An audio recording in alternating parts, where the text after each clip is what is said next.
देखिए हम लोग केंद्र राज्य संबंध शुरू किए थे। केंद्र राज्य संबंध मतलब क्या? केंद्र और राज्य के बीच के संबंध को दर्शाता है और 21 अनुच्छेद में है। कहाँ से कहाँ तक केंद्र राज्य संबंध? भाग 243 से 293 तक, 245 से। अनुच्छेद भाग किस में है? 11 में। कितने प्रकार के संबंध होते हैं? कौन कौन से?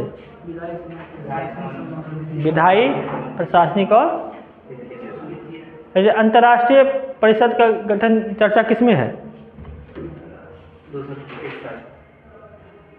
इसके अध्यक्ष कौन होते हैं? क्षेत्रीय परिषद की चर्चा किस अनुच्छेद में है बताइए?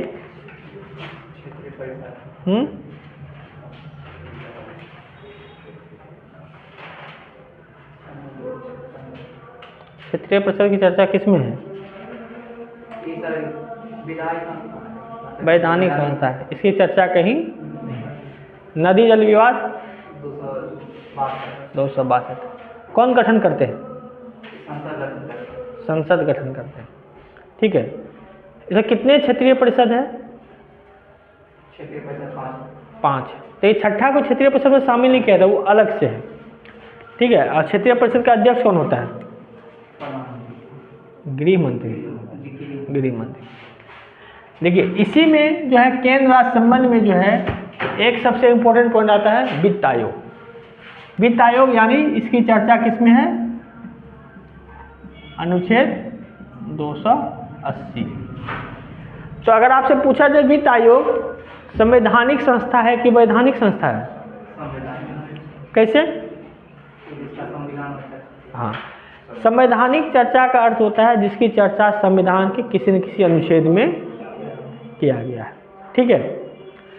अब ये वित्त आयोग का गठन जो है वित्त आयोग का अनुच्छेद 280 में किया गया है और इसका जो काम है क्या है? करों में राज्यों का हिस्सा तय करना तथा राज्यों को सहायता अनुदान प्रदान करना की अनुशंसा करना।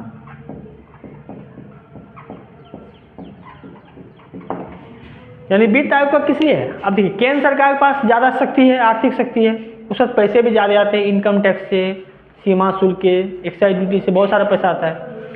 और ये सब जैसे मान चलिए अभी हम लोग टैक्स देंगे तो हम तो भाई बिहार के भी रहने वाले हैं ना, तो हमारा टैक्स तो सरकार केंद्र सरकार के पास जा रहा है, तो हम पे तो बिहार सरकार का भी हिस्सा होना चाहिए ना। तो इसी तरह जितना भी केंद्र सरकार का पैसा कलेक्शन होता है तो उसमें से राज्यों को कितना हिस्सा मिलना चाहिए, इसके लिए कौन सा गठित होता है? वित्त आयोग। इसके अलावा जो कुछ गरीब राज्य है या जो नक्सल पीड़ित क्षेत्र है, जो बाढ़ पीड़ित क्षेत्र है, जो प्राकृतिक आपदा से जुड़ा हुआ क्षेत्र है, इसको लिए भी अनुदान की बात करता है। अनुदान मतलब क्या? देखिए जैसे आप किसी को पैसा देते हैं, एक तो इसका हिस्सा होता है, एक होता है हिस्सा के अलावा जो कुछ अनुदान देते हैं। जैसे मान चलिए सिंपल सी बात है, गांव में कोई व्यक्ति है, आपने उसे क्या क्या कर्जा दिया, कर्जा तो अलग से, कर्जा के अलावा भी कुछ पैसा अलग से दे देते हैं जिससे कर्जा नहीं होता है। तो अनुदान वो होता है अपने तरफ से दिया गया एक्स्ट्रा। वो किसको दिया? जो गरीब होता है, लाचार होता है, उसी के लिए। तो यहाँ भी क्या है, भारत सरकार पर जितना भी पैसा कलेक्ट होता है कर के द्वारा, तो उसमें से कितना हिस्सा राज्यों को मिलेगा ये तय कौन करता है? वित्त आयोग। इसके अलावा जो राज्य गरीब है, जहाँ बाढ़, तूफान, बाढ़, जो सूखा ये सब पड़ा, उसके लिए अनुदान की भी अनुशंसा करता है कौन? वित्त आयोग। और जिसकी चर्चा किस में है? इसीलिए क्या हो गया, एक ये संवैधानिक संस्था है। तो वित्त आयोग से पूछा जाए तो वित्त आयोग एक संवैधानिक संस्था है जिसकी चर्चा अनुच्छेद 280 में है। इसका काम है केंद्र के करों में राज्यों का हिस्सा तय करना और राज्यों को सहायता अनुदान की अनुशंसा करना। ये तो नॉर्मल सी बात है, इसका काम है। अब वित्त आयोग का गठन कौन करता है? तो वित्त आयोग गठन राष्ट्रपति प्रत्येक 5 वर्ष में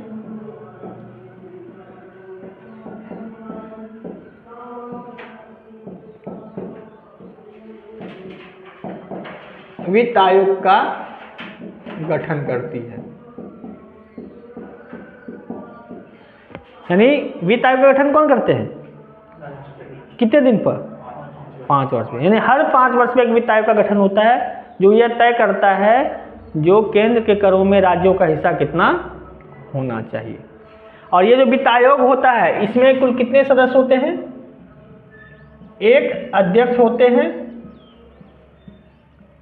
और 4 सदस्य होते हैं। तो कुल कितने सदस्य हो गए? 5। यानी वित्त आयोग में एक अध्यक्ष और 4 सदस्य होते हैं जिसकी नियुक्ति भी कौन करते हैं? राष्ट्रपति। ये जो गठन करने का मतलब है ये चारों पांचों की नियुक्ति करना। यानी हर 5 साल पे राष्ट्रपति एक वित्त आयोग का गठन करती है जिसमें से 5 सदस्य होते हैं, एक अध्यक्ष और 4 सदस्य, जिनका काम क्या है? केंद्र के करों में, यानी केंद्र के करों में राज्यों का हिस्सा तय करना। ठीक है, तभी तो एकात्मक, आज केंद्र को ज़्यादा शक्ति दिए हैं तो उसका फायदा भी तो उठाना पड़ेगा ना। जैसे क्या जो पावर होता है उससे कुछ डिपेंड उसे रहता है। जैसे हम लोग देखिए कॉलेज में पढ़ते थे, तो जब कॉलेज में पढ़ते थे तो सीनियर को सर कहते थे, सीनियर का काम कर देते थे। तो भाई हम लोग काम करते थे तो हम लोग को कुछ फ़ायदा होता था कि नहीं? किसी होटल में, रेस्टोरेंट में अगर सीनियर पकड़ा गया तो सीनियर को ही पैसा देना पड़ता था, चाहे आप इच्छा से दे या ज़बरदस्ती दे। अगर आप नहीं देंगे तो फिर आपको सर कहना बंद कर देते थे। जब आप सीनियर है, सीनियर का मेंटेन ही नहीं करेंगे तो हम आपको क्यों वैल्यू दें? तो यहाँ भी क्या है, इसका सीनियर कौन है? भारत सरकार है। भारत सरकार को पावर दिया गया, एकात्मक शक्ति दी गई है, तो जाहिर सी बात है तो भारत के पैसे में राज्यों का भी हिस्सा होना चाहिए ना। ये काम उनका है। इसके एक अध्यक्ष होते हैं और 4 सदस्य होते हैं जिनकी नियुक्ति कौन करते हैं? अब ये अध्यक्ष और सदस्य किसको बना सकते हैं? तो अध्यक्ष और सदस्य वही बन सकता है जो उच्च न्यायालय के न्यायाधीश के लायक हो। उच्च न्यायालय के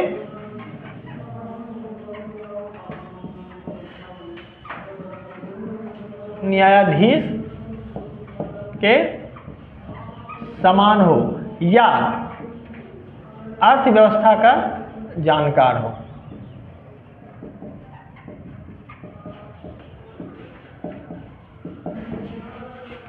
या तो उच्च न्यायालय के न्यायाधीश के समान हो या अर्थव्यवस्था का जानकार हो। तो देखिए सिंपल सी बात है, यहाँ जो सवाल बनता है, पहला सवाल बनेगा वित्त आयोग क्या है? एक ऑप्शन देगा संवैधानिक संस्था, वैधानिक संस्था, गैर संवैधानिक संस्था या उपयुक्त कोई नहीं। तो ये क्या है? संवैधानिक संस्था।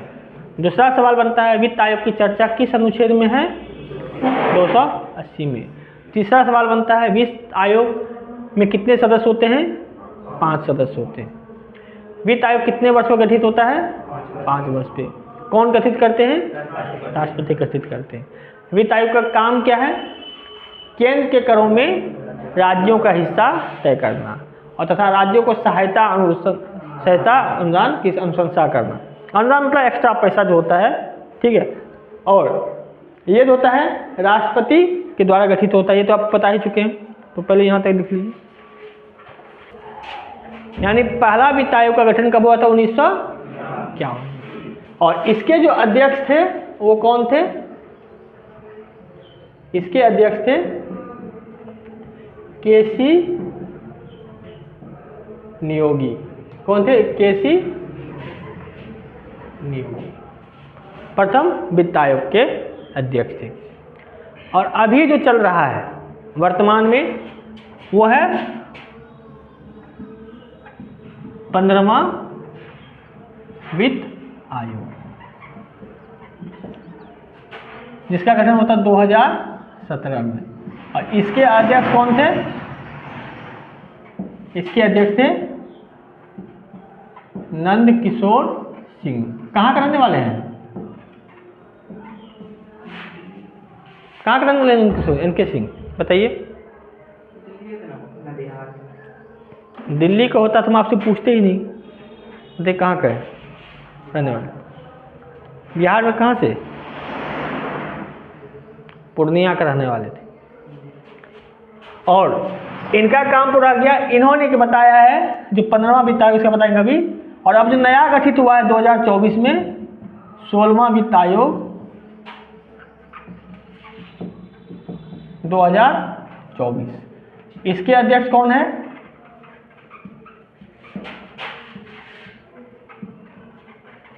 अरविंद पनगड़िया। ये याद रखिएगा। देखिए, पहला तो याद रखा जाता है केसी नियोगी थे।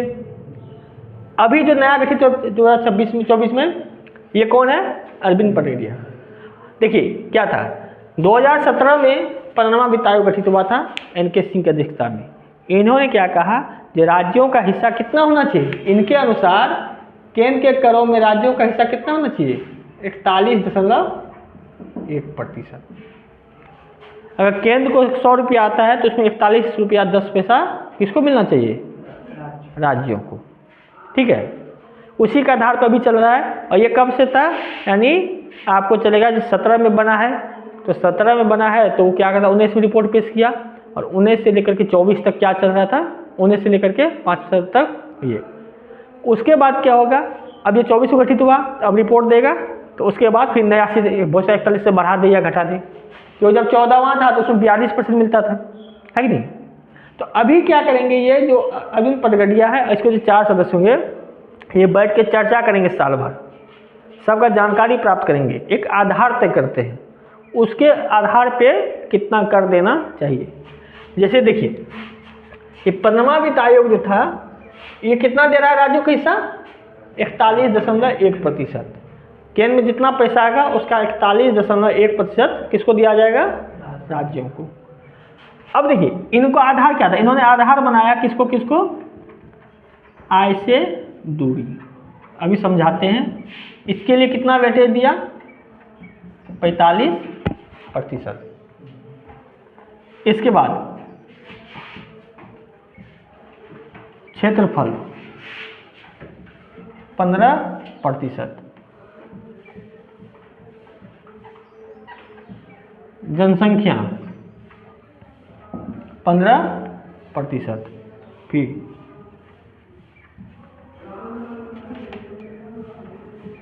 जनांक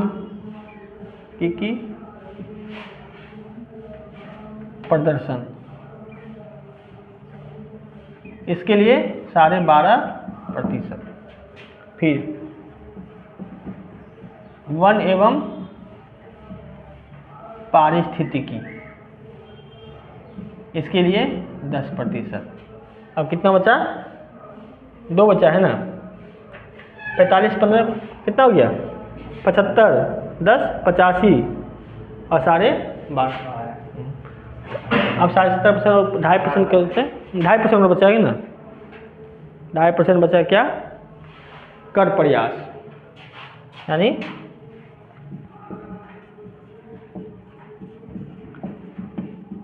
इस आधार पर तय होता है किस राज्य को कितना पैसा मिलना चाहिए। जैसे मान के चलिए क्या है, सिंपल सी बात है। पहले तो याद रखिएगा, पन्ना वित्त आयोग में राज्यों का हिस्सा कितना है? 41%। अब ये 2 राज्य की बात करते हैं। जैसे मान चले एक राज्य है ए और एक राज्य है बी। अब पहला कंडीशन क्या है? आय से दूरी। चलिए मान लीजिए पूरे भारत का जो प्रति व्यक्ति है कितना है? 1 लाख रुपया। ठीक है, ए का कितना है? 70,000 रुपये, और इसका कितना है? 40,000 रुपये। तो अब देखिए किसको ज़्यादा पैसा मिलना चाहिए सरकार की तरफ से? किस राज्य को? ए को या बी को? बी को। आय से दूरी, इसका 45, जिससे ज़्यादा दूरी होगा उसको ज़्यादा पैसा मिलेगा। इस बार देखा जाएगा इसका क्षेत्रफल कितना है, इसका क्षेत्रफल कितना है, इसकी जनसंख्या कितनी है, इसकी जनसंख्या कितनी है। ये देखा जाएगा पिछले 10 साल में जनसंख्या का प्रदर्शन कैसा रहा, इसका कैसा रहा, वन कितने हैं, वन कितने हैं, अब ये टैक्स कलेक्ट करने के क्या क्या प्रयास कर रहा है। इन सब को मिला करके तय होता है किसको कितना पैसा मिलेगा। जैसे बिहार को ज़्यादा पैसा मिलता है उत्तर प्रदेश से, क्यों? क्योंकि बिहार का जो है इनकम कम है नहीं? इस हिसाब से बिहार का डेंसिटी भी ज़्यादा है, जनसंख्या ग्रोथ भी कर रहा है, तो उस हिसाब से पैसा मिलता है। तो ये जो है 6 आधार है जिस पे पैसा बांटा जाता है। जिस राज्य में जो ज़्यादा गरीब होगा, आय से दूरी क्या? आय से दूरी के मतलब जो इनकम से बहुत ज़्यादा दूर है उसको ज़्यादा पैसा। क्षेत्रफल जिसका बड़ा होगा उसको 15%, जनसंख्या जिसका ज़्यादा है उसको भी ज़्यादा मिलेगा। फिर पिछले 10 साल में जो प्रदर्शन अच्छा कर रहा है जनसंख्या बढ़ने से मिलेगा, वन जिसको ज़्यादा होगा उसको ज़्यादा पैसा मिलेगा, और टैक्स करने वाला उसके हिसाब से मिलेगा। तो ये सब आधार पे तय होता है, ठीक है। अब यही क्या करेगा, अगला जो वित्त आयोग होगा वो अपना आधार नया तय करेगा। अब 41 से बढ़ाता है या घटाता है तो बाद में देखा जाएगा, लेकिन जब तक वो रहा है तो 5 साल तक इसके आधार पे चल रहा है। अब इसका समय पूरा होने वाला है 25 में, तुमको 26 से एक नया चाहिए ना, तो उसके लिए 24 में गठित कर दिया गया। ये अंत तक 25 के अंत तक अपना रिपोर्ट पेश करेंगे और उसके आधार पे फिर नया चालू हो जाएगा। तो आपको क्या याद रखना है, आपको ये वाला याद रखना है, ये तीनों नाम याद रखना है जो भी चल रहा है, जो पहला था और जो अभी आएगा। क्योंकि पहला तो हमेशा याद रहता है ना, पहला तो याद रखना ही पड़ेगा। तो लिखिएगा, देखिए अगला जो टॉपिक है वो है केंद्र राज्य संबंध के लिए गठित आयोग। तो जहाँ संबंध होता है वहाँ विवाद भी होता है कि नहीं? ऐसा कोई संबंध है जहाँ विवाद ना हो, चाहे वो दोस्ती हो, पारिवारिक संबंध हो, देश का संबंध हो, राज्य का संबंध हो। आप ही लोग में कभी कभी क्षेत्रता भी हो जाता होगा, भाई यहाँ का पंचायत का उस पंचायत का। तो यहाँ संबंध है तो झगड़ा तो होगा ही। तो संबंध होता है तो विवाद होता है। तो विवाद को सुलझाने के लिए समय समय पे आयोग का गठन किया गया, क्योंकि देखिए राज्यों को ये लगता है जो ज़बरदस्ती केंद्र हमारे मामले में हस्तक्षेप करता है कि नहीं। राज्यों के मन में ये शंका भी होता है जब सरकार हमारी नहीं होती केंद्र में तो जानबूझ करके परेशान करने का कोशिश किया जाता है, होता है कि नहीं। आप देखिए जिस केंद्र में जो सरकार हो और जिस राज्य में सरकार अलग हो, दूसरा कोई पार्टी से हो, तो वहाँ ज़बरदस्ती किया भी जाता है। तो इस सब को संभालने के लिए कई बार आयोग का गठन भी हुआ है। जो सबसे पहला जो आयोग है वो पहला है प्रशासनिक सुधार आयोग 1966, यानी केंद्र राज्य के संबंध को निर्धारित करने के लिए ताकि विवाद कम हो। पहली बार कब गठित किया गया कोई आयोग? 1966 में, जिसका नाम क्या था? प्रशासनिक सुधार आयोग। और इसके जो देखिए अध्यक्ष थे, इसके अध्यक्ष थे मोरारजी देसाई। यानी केंद्र राज्य संबंध को ठीक करने के लिए क्या क्या नियम बना दिया जाए ताकि बहस ना हो। तो सबसे बड़ा दिक्कत क्या होता है राज्यपाल को लेकर के, कि राज्यपाल केंद्र का एजेंट है, वो जानबूझ करके राज्यों के मामलों में हस्तक्षेप करते हैं। तो राज्य सरकार को लगता है कि हमारे कामों को ये रोकते हैं, है नहीं, केंद्र राज्यपाल के माध्यम से हमें कंट्रोल करते हैं, इसलिए विवाद हो जाता है। अब खुद सोचिए आपके पिताजी किसी को यहाँ भेज दे जो देखते रहना, जो पढ़ाई करता है कि खेल करता है, तो आपको समस्या टेंशन होगा कि नहीं? तो हो सकता है आपका प्राइवेसी अनून होगा, आप इसे लड़ झगड़ भी जाएंगे कभी कभी। सेम कंडीशन यहाँ भी है, राज्यपाल को भेजा गया केंद्र से जो राज्य के कामों को देखने के लिए। तो मोरारजी देसाई बना गया अध्यक्ष, लेकिन 1967 में ये क्या बन गए? उप प्रधानमंत्री। तो अगर उप प्रधानमंत्री बन गए तो 1967 में इसके अध्यक्ष कौन बन गए? नए अध्यक्ष बन गए के हनुमंथैया। कौन बन गया अध्यक्ष? के हनुमंथैया। यानी प्रशासनिक सुधार आयोग के पहले अध्यक्ष मोरारजी देसाई, लेकिन जब ये उप प्रधानमंत्री बन गए तो के हनुमंथैया को इनका अध्यक्ष बना दिया गया। और ये जो है 1969 में अपना रिपोर्ट पेश करे। रिपोर्ट कब पेश किए? पर जाहिर सी बात है आयोग बनाएगा तो 1-2 दिन तो फैसला होगा नहीं ना।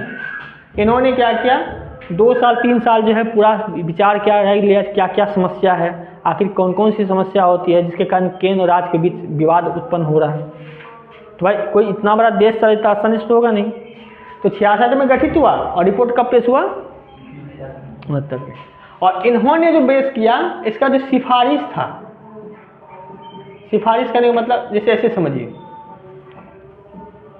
हमने क्या किया, आप लोगों को बोला क्या भाई आप लोग कोई ऐसा तरीका बताइए जिससे कोचिंग पूरे भारत में प्रसिद्ध हो, ठीक है, क्या करना चाहिए क्या नहीं करना चाहिए। तो आप लोगों ने क्या किया, विचार किए, बोले हर जगह पता किए कौन सा कोचिंग कैसे चलता है नहीं चलता है, और वो एक कागज़ में लिख करके हमको दे दिए। तो आप क्या किए, हमसे सिफारिश किए। अब सिफारिश किए, उसमें मानना नहीं मानना तो हम पे डिपेंड है ना।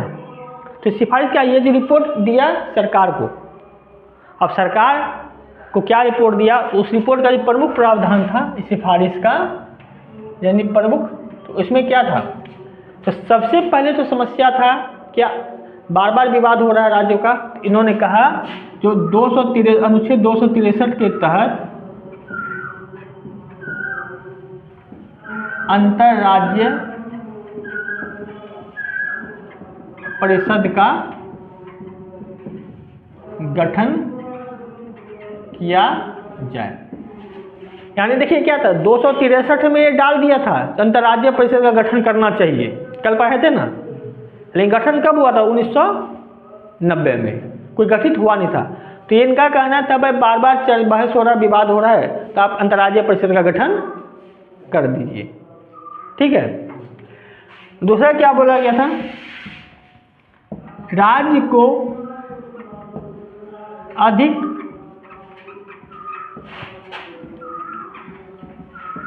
वित्तीय शक्ति दी जानी चाहिए।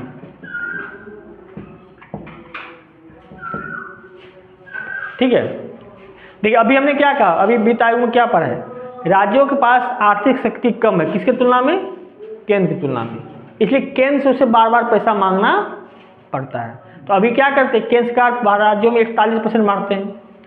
तो इसके कारण भी राज्य का कभी कभी आरोप लगता है क्या, जो भाई हमको कम पैसा दिया है नहीं, क्योंकि पैसा से कोई खुश तो होता नहीं है। जैसे मान लीजिए लोगों को ये आरोप लगता है, अरे इस राज्य में चुनाव है, जैसे अभी देखिए बिहार में चुनाव है, तो बिहार को पैसा भर दिया है नहीं, मखाना उद्योग, ये 4-10 जगह एरोप्लेन क्या जाएगा, जहाँ चुनाव नहीं है तो वहाँ पैसा कम दिया जाता है। तो ये राज्य सरकार को ये आरोप लगता है भाई जहाँ चुनाव होता है वहीं आप खर्चा करते हैं, या जहाँ आपकी पार्टी होती है वहाँ आप खर्चा करते हैं। तो इसलिए कहा भाई सबसे समस्या पैसा का है, तो पैसा का पावर ही उसको ज़्यादा दे दिया जाए, ताकि उसको समस्या ही नहीं रहे। जैसे आप ये समझिए, आप यहाँ आए हैं, आपको हर महीने 3,000 रुपये पिताजी भेजते हैं, एक कंडीशन ये है, या एक कंडीशन ये आपके अकाउंट में पहले से 5 लाख जमा कर दे, तो आप कौन सा लेना पसंद करेंगे, हैं 5 लाख वाला, ताकि बार बार मांगना ना पड़े। पता चला जो कभी कभी जैसे आप 2 भाई है, आपका एक भाई ज़्यादा पढ़ा लिखा है तो उसको भेज दिया 5,000, आपको भेजा 3,000, इस पर चिढ़ जाइएगा, उसको काहे दिया 5,000। इस तरह होता है ना, किसी राज्य को ज़्यादा देता है, किसी राज्य को कम देता है, उस पर भी चिढ़ जाता है। तो यही चीज़ है, कह रहा है राज्य को अधिक वित्तीय शक्ति दी जानी चाहिए, ताकि उसको केंद्र पर निर्भर होना ना पड़े। तीसरा क्या है, राज्यपाल गैर राजनीतिक व्यक्ति होनी चाहिए, ठीक होना चाहिए। देखिए इनका कहना था जब राज्यपाल अगर कोई राजनीतिक व्यक्ति होता है ना, तो वो राज्य के कामों में हस्तक्षेप करने लगता है कि नहीं, राज्य कोई काम करेगा उसको रोक देगा, क्या आपको पता है अंतिम तो साइन वही करता है ना, और उसके पास अधिकार भी अनुच्छेद 200 के तहत केंद्र राष्ट्रपति लिए रख सकता है, या खुद अपने पास रख सकता है। तो जानबूझ करके कभी कभी वो ऐसा कर देते हैं, अगर केंद्र और राज्य के बीच संबंध अच्छा नहीं होता तो कानून को रोक देते हो। तो इनका कहना है इससे अच्छा गैर राजनीतिक व्यक्ति होना चाहिए, जैसे कोई प्रोफेसर को बना दीजिए, कोई IAS अफसर को बना दीजिए, कोई विद्वान को बना दीजिए, ताकि राजनीतिक मामले में हस्तक्षेप नहीं करे। और चौथा जो था ये था केंद्रीय बलों की नियुक्ति के लिए पहले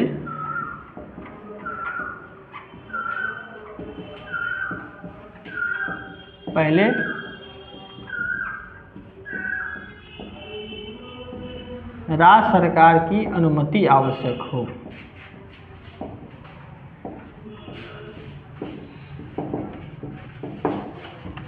देखिए केंद्र बल कौन, जैसे CRPF, BSF, ITBP, SSB। अभी कभी कभी करता है क्या है कि केंद्र सरकार ज़बरदस्ती भेज देते हैं पुलिस। अब देखिए राज्य जैसे बिहार का अपना एक पुलिस है, और बिहार सरकार अपने हिसाब से उसका काम कराती है, क्योंकि पुलिस का जो मुद्दा है वो राज सूची का विषय है। पुलिस किसका विषय है, राज सूची। तो भाई अगर बिहार में कोई भी क्राइम अगर होगा तो इसके जिम्मेदार कौन होंगे, नीतीश कुमार होंगे या नरेंद्र मोदी होंगे, तो जब जिम्मेदारी बिहार सरकार की है तो अपने हिसाब से चलाएंगे ना। लेकिन केंद्र क्या करता है, सीआरपीएफ को भेज देते हैं, इनको भेज देते हैं, लोगों को परेशानी होती है। तो इनका कहना है इसके कारण भी राज्य को कभी कभी ये मुद्दा हो जाता है, आप जानबूझ करके हमको दबाने के लिए अपना पुलिस भेज दे रहे। तो कह रहा है भाई जब जरूरत हो, जैसे मान लीजिए आपके यहाँ क्राइम ज़्यादा बढ़ गया तब आप भेज दीजिए, लेकिन भेजने से पहले राज्य सरकार की अनुमति लेना आवश्यक है। जब तक राज्य सरकार नहीं करे तब तक आप वैसे नहीं भेजिए। तो रिपोर्ट तो बहुत था, ये रिपोर्ट पेश किए कब, 1969 में। इनका कोई रिपोर्ट नहीं माना गया और ये ऐसे ही चला गया। ठीक है भाई, जाहिर सी बात है इसमें कोई मानने वाला बात है ही नहीं इनका, इसको छोड़ करके कि वित्तीय शक्ति ज़्यादा दे देगा, कोई अपना पावर ज़्यादा किसी को देना चाहेगा? ये कोई चाहे गैर आदि व्यक्ति फिर कंट्रोल कैसे करेगा? अपना आदमी से अपना आदमी रहे। और केंद्रीय बल तो भाई आवश्यक भी है, नक्सल पीड़ित क्षेत्र है, कई जगह क्या कहते हैं अलगाववाद है, जैसे जम्मू कश्मीर और है, अच्छा कभी कहेगा आपको सीआरपीएफ भेजिए या आईटीबीपी भेजिए, या झारखंड हो गया, छत्तीसगढ़ हो गया, तो यहाँ कभी कभी ज़रूरी भी है। तो ये चीज़ माना नहीं गया और ये आयोग असफल रहा। ठीक है,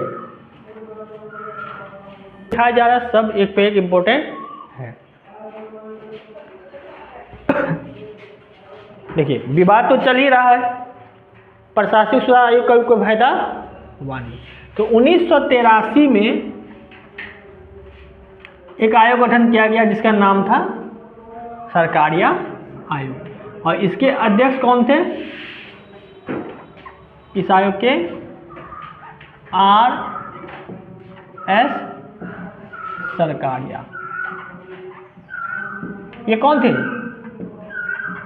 सेवानिवृत्त न्यायाधीश।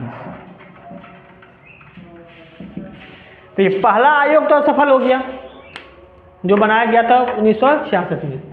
तो 1983 में फिर से आयोग बनाया गया जिसका नाम था सरकारिया आयोग, क्योंकि इसके अध्यक्ष कौन थे? R.S. सरकारिया। ठीक है, और इन्होंने क्या किया, देखिए याद रखिएगा 1983 में गठित है और 1988 में अपना रिपोर्ट पेश किया। देखिए आपसे सवाल देखिए कैसे बनेगा, अगर पूछेगा सरकारिया आयोग किससे संबंधित है? केंद्र राज्य संबंध से। कब इसका गठन कब हुआ है? अपना रिपोर्ट कब पेश किया गया है? लेकिन जब खाली केंद्र सरकारिया आयोग इसमें दे देगा खाली और कुछ न गठन और रिपोर्ट पेश नहीं लिखा होगा तो कब लिखिएगा कि कब लगाइएगा? 1983 कि गठित उसी में हुआ है ना। हाँ, रिपोर्ट पेश किया 1988 में। तो ज़्यादातर ना समझ रहा है तो अगर रिपोर्ट का चर्चा नहीं लिखा हो 83 लगा देना है। ठीक है, इन्होंने भी कहा भाई, इन्होंने 88 में रिपोर्ट पेश किया और उसमें जो कहा इसका जो सिफारिश था, इन्होंने कहा 263 के तहत यानी क्या करना चाहिए? अंतर राज्यीय परिषद का गठन किया जाना चाहिए। ठीक है, तब ने देखिए 88 में पेश किया और 1990 में गठित हो गया था। तो इसका ये बात मान लिया गया अंतर्राज्यीय परिषद का गठन किया जाना चाहिए, क्योंकि बार बार विवाद हो रहा था। शुरुआत में विवाद कम होता था क्योंकि सब जगह कांग्रेस ही कांग्रेस था केंद्र में, राज्य में। लेकिन 80 के बाद राज्यों में अलग अलग सरकारें बनने लगी, जिसके कारण क्या होगा, विवाद और बढ़ते चला गया। और विवाद बढ़ा तो और ज़्यादा दिक्कत हुई, तब सरकार आयोग ने कहा भाई इसका गठन करना आवश्यक है। तो फिर जाकर 1990 में गठित होगा। इसके बाद इन्होंने भी कहा राज्यपाल की नियुक्ति से पहले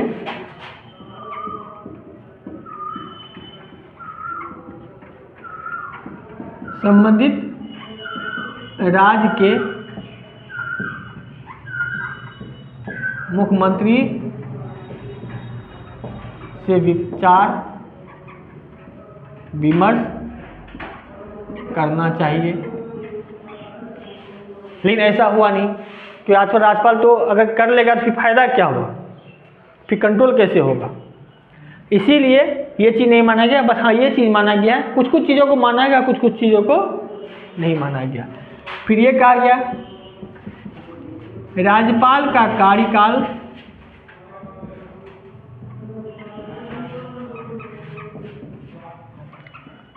5 वर्ष का होना चाहिए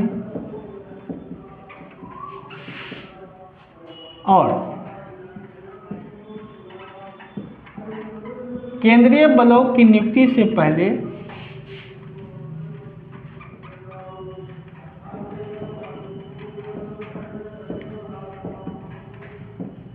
राज्य सरकार की अनुमति आवश्यक हो।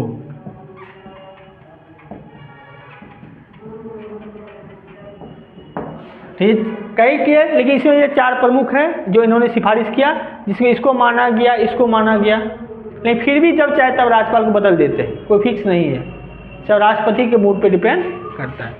तो याद रखिएगा, ये आपको ये चीज़ नहीं पूछा जाएगा, ये चीज़ मुख्य परीक्षा में पूछा जाएगा। आपसे पूछा जाएगा सरकारिया आयोग क्या है, या इसका गठन कब हुआ है, अपना रिपोर्ट कब पेश किया, वो चीज़ आपसे पूछा नहीं जाएगा। हाँ, जब आप बीपीएससी मेंस लिखेंगे तब लिखेगा केंद्र राज्य संबंध पर गठित आयोग की चर्चा करें और अपने विचार रखें।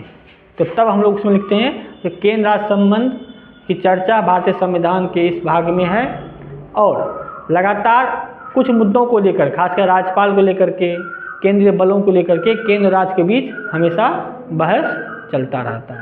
तो इसके लिए 3 आयोग का गठन किया गया। सबसे पहले 1966, उसका जिक्र कर देंगे पूरा, और जैसे लिखाएं फिर लिखेंगे 1983 सरकारिया आयोग, उसका ये क्या सिफारिश लिख देंगे, और अंत लिखेंगे पुंछी आयोग 2007, और तब जाकर के रिपोर्ट हम लोग बनाते हैं। तो वो मुख्य परीक्षा में, लेकिन पीटी में आपको क्या लिखेगा, केंद्र राज्य आयोग से संबंध कौन कौन से आयोग है, तो सरकारिया आयोग और पुंछी आयोग, जो आगे हम लोग देखेंगे।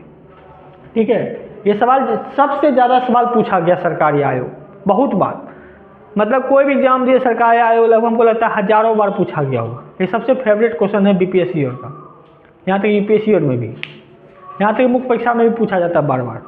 ठीक है, तो देखिए हेडिंग दिएगा सरकारिया आयोग।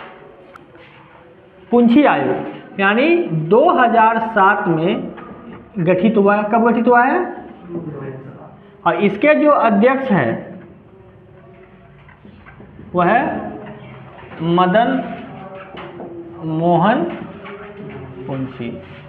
ये पहले मुख्य न्यायाधीश रह चुके हैं, तो ये कौन है, सेवा निवृत्त मुख्य न्यायाधीश। मानी 2007 में एक पुंछी आयोग का गठन किया गया केंद्र राज्य संबंध के लिए, जिन्होंने अपना रिपोर्ट कब पेश किया, 2010 में। रिपोर्ट पेश किया कब, 2010 में। और इसमें क्या था, ये 2 चीज़ तो सेम था। इसके बाद कहा गया क्या, क्यों, देखिए अंतर्राज्यीय परिषद तो 90 में गठित हो गया, उसका अब टेंशन खत्म। अब इन्होंने कहा वित्त आयोग को अस्थायी बनाना चाहिए, अस्थायी बनाना चाहिए। हर 5 वर्ष का गठन एक बार बना दीजिए, वो चलता रहेगा हमेशा। ठीक है, और इसके बाद ये भी कहा गया है राष्ट्रीय आपात और राष्ट्रपति शासन अंतिम विकल्प होना चाहिए।